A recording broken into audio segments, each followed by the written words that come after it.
Hello बच्चों, कैसे हैं आप सब लोग। हम लोगों ने पिछली वाली क्लास में जो पहला लेक्चर था हमारा, उसमें हम लोगों ने कुछ टॉपिक किए थे, कुछ फॉर्मूलाज किए थे। इलेक्ट्रोलाइट के बारे में हम लोगों ने बात की थी, जिसमें हम लोगों ने बात की थी स्ट्रॉन्ग इलेक्ट्रोलाइट, वीक इलेक्ट्रोलाइट को लेकर, और साथ में resistance, capacitance, resistivity, capacity, specific capacitance, equivalent conductivity, molar conductivity और सेल कांस्टेंट के बारे में वाइंड अप किया था। पिछला वाला ही फॉर्मूला वाला जो टॉपिक था वही मैंने इस टाइम पर बोर्ड पर लिखा हुआ है। रीज़न बीइंग, आज हम लोग इस क्लास में इसके न्यूमेरिकल्स पर काम करेंगे और एक आधी चीज़ और नई ऐड ऑन करेंगे। एक बार इसको तुम रिकॉल करो ताकि हम लोग इसके साथ के न्यूमेरिकल्स कर सकें। Resistance R is equal to rho L upon A, resistivity rho is equal to R A upon में L। कंडक्टेंस को G से लिखा जाता है। Conductivity is your kappa, conductance is reciprocal of resistance, conductivity is reciprocal of resistivity. Lambda equivalent lambda M और G star. Lambda equivalent में हम लोग नॉर्मैलिटी ले रहे थे, लेमडा M में हम लोग मोलारिटी ले रहे थे, and G star is your kappa upon में G।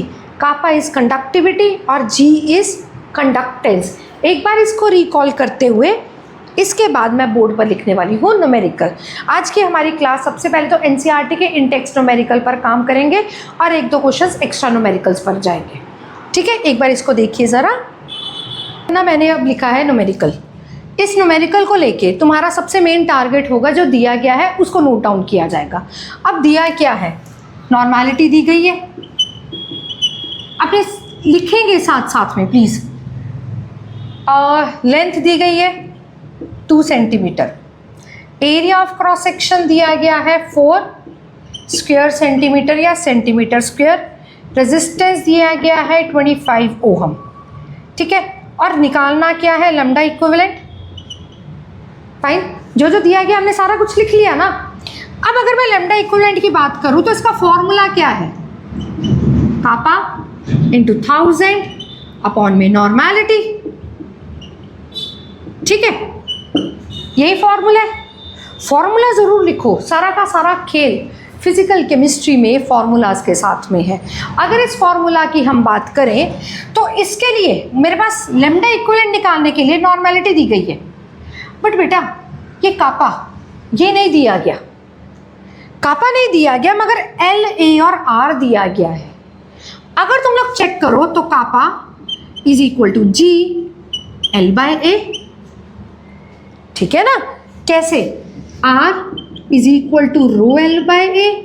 R का मतलब हुआ 1 बाय G, रो का मतलब हुआ 1 by kappa L A। Crisscross किया तो इधर से आया kappa is equal to G L upon में A।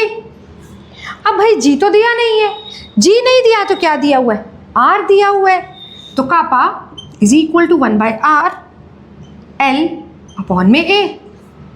ठीक है, अभी मैंने कोई कैलकुलेशन नहीं की, कैलकुलेशन इजी रखनी है, तो क्या हम इस कापा की जगह इसको यहां पर लिख सकते हैं। ठीक है, देखो जरा, लिखो जरा मेरे साथ साथ में। Lambda equivalent that is equal to kappa मतलब 1 बाय R L अपॉन में A इंटू 1000 इंटू नॉर्मैलिटी। अच्छा, दूसरी चीज याद रखना, इनको सेंटीमीटर्स में ही रखना, इनको मीटर्स में कन्वर्ट मत करना। Keep it in centimetres only. अब रह क्या क्या बच्चा, वैल्यूज पुट करनी है। L कितना है 2, 1000, R कितना है 25, A 4 और नॉर्मैलिटी 0.5। ठीक है, नो डाउट तुम पहले कापा निकाल के फिर यहाँ पर वैल्यू पुट करते, फिर तुम कैलकुलेशन करते, बट अब क्या कर दिया मैंने, पहले ही कैलकुलेशन कर दी। इसको हटा दो भाई, 10 कर दो, कैलकुलेशन इजी होगी, क्वेश्चन सॉल्व हो जाएगा। ठीक बच्चों, बोर्ड पर अब जो मैंने अगला क्वेश्चन लिखा है उसमें जो जो दिया गया है उसको हम लोग देखते हैं ज़रा। Resistance of a conductivity cell filled with 0.1 moles per litre KCl is 100 ohm. Resistance दी गई है तुम्हारे को 100 ओहम।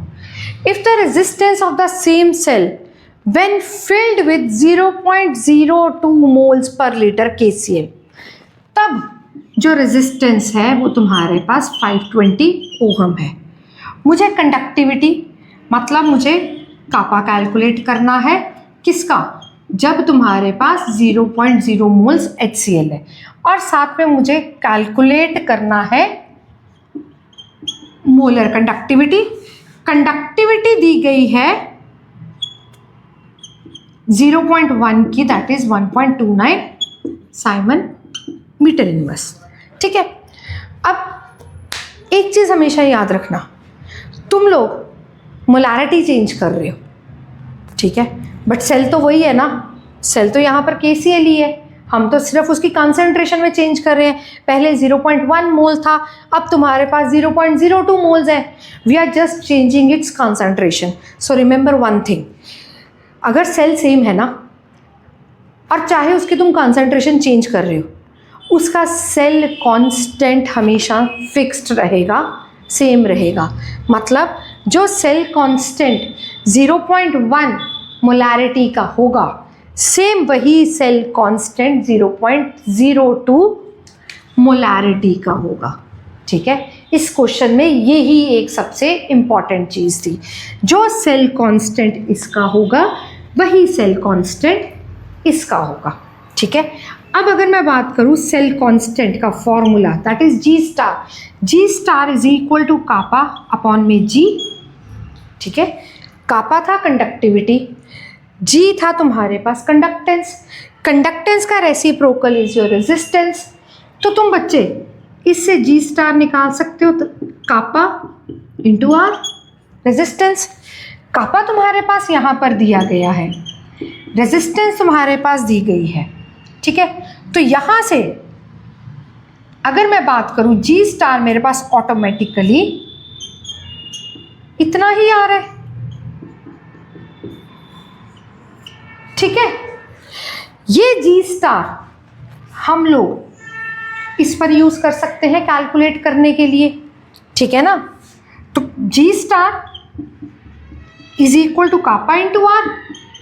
तुमने क्या निकालना है, kappa, that is equal to G star by R. और जब तुम इसकी कैलकुलेशन करोगे, आंसर मैंने यहाँ पर लिखा हुआ है, G स्टार की वैल्यू डाल दोगे 1.29, आर की वैल्यू डाल दोगे 520, इसकी कैलकुलेशन करके 0.00248 साइमन सेंटीमीटर इनवर्स आंसर आना चाहिए। ठीक, इस क्वेश्चन में सबसे मेन चीज़ क्या थी तुम्हारे पास, सबसे मेन चीज़ तुम्हारे पास थी कि तुम्हारे पास सल्यूशन एक ही उठाया गया है KCl।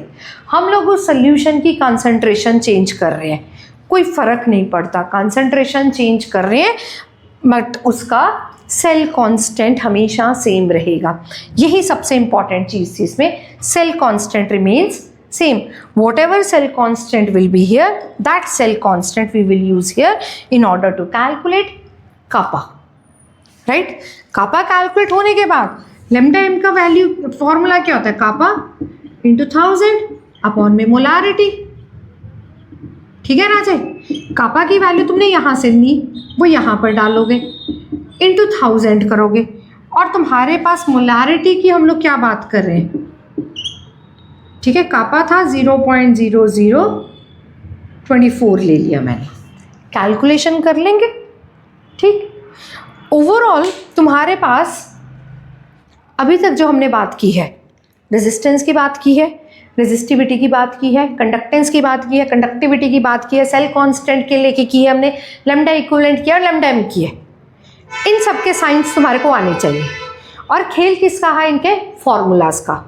तीसरी चीज़ तुम्हारे को इन सब के SI यूनिट पता होने ज़रूरी है, कहाँ पर साइमन यूज़ करना है हमने, कहाँ पर साइमन सेंटीमीटर इन्वर्स यूज़ करना है।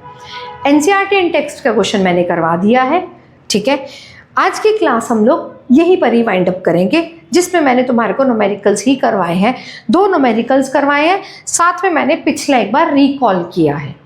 ठीक है, अब जब हमारी अगली क्लास जाएगी वो हमारी इस टॉपिक को नहीं होगी, इससे बिल्कुल अलग क्लास होगी। ठीक है।